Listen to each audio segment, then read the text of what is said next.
Hi, this is SPbTV with a public service announcement for anyone attending this year's Combat Classic. Please, do not feed the REFS. The reffing staff at the Combat Classic is made up entirely of the West Point cadets on the USMA Paintball team. And while you may not be aware, West Point is equipped with a state-of-the-art dining facility known as Washington Hall. This spacious mess hall is capable of feeding all 4,000 plus cadets breakfast and lunch every day in less than 20 minutes. This feat is made possible by world-class chefs brought to the Academy from all over the world. Exotic locations include the Bronx and the Dominican Republic. Cadets are served a regimen of powdered eggs, chicken fried steak, powdered eggs, corn chowder, powdered eggs, stromboli, powdered eggs, Reuben sandwiches, and powdered eggs. It is crucial that you, the uninformed civilian, understand that this diet is rigorously researched and coordinated by health and welfare specialists at West Point to ensure that all cadets get their daily dietary needs. While you may be tempted to offer them some of your steak, your bratwurst, your fresh field-dressed venison, or some other succulent dish that you're grilling at the field, supplying cadets with food outside the military system can and will have negative effects on their performance, and it will upset the delicate nutritional balance that they are accustomed to. Of special note, 4th class cadets, known as plebes, may pull at your heartstrings.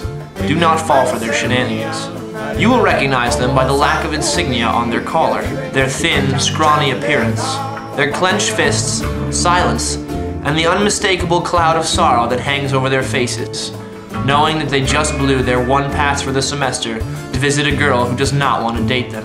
Tragic, I know, but not grounds for feeding them.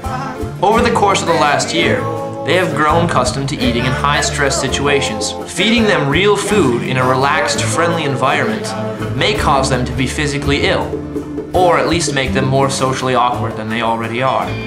It is imperative that you understand these delicate nutritional facts so that you do not mistakenly damage the digestive tracts of America's future leaders. They have been trained to eat beef and mushrooms and chicken cacciatore, scientifically designed to last for half a century. Feeding them real food is no good. Remember, if cadets approach you, do not offer them food. They know they should not eat it because it will adversely affect their performance on numerous physical exams, but often they are too polite to say no. Secondly, while on the field, conceal and secure all excess food. The trunk of your car, a snake pit, or a bear-proof container hung between two trees may work for a time, but do not expect to outwit America's best and brightest for very long. Be sure you have a backup plan, or eat all your food prior to the game. Lastly, and most importantly, under no circumstances should you bring peanut butter and cocoa powder to the game. It is a well-known fact that 90% of U.S. Army personnel are addicted to a substance known as Ranger pudding. Peanut butter and cocoa powder are the main ingredients of this illicit pudding. If the cadets, Sergeant Tooby, Captain Blanding, or any other military personnel sense that you have peanut butter and cocoa powder in close proximity to one another, it is highly likely that a voracious, ravenous feeding frenzy will ensue.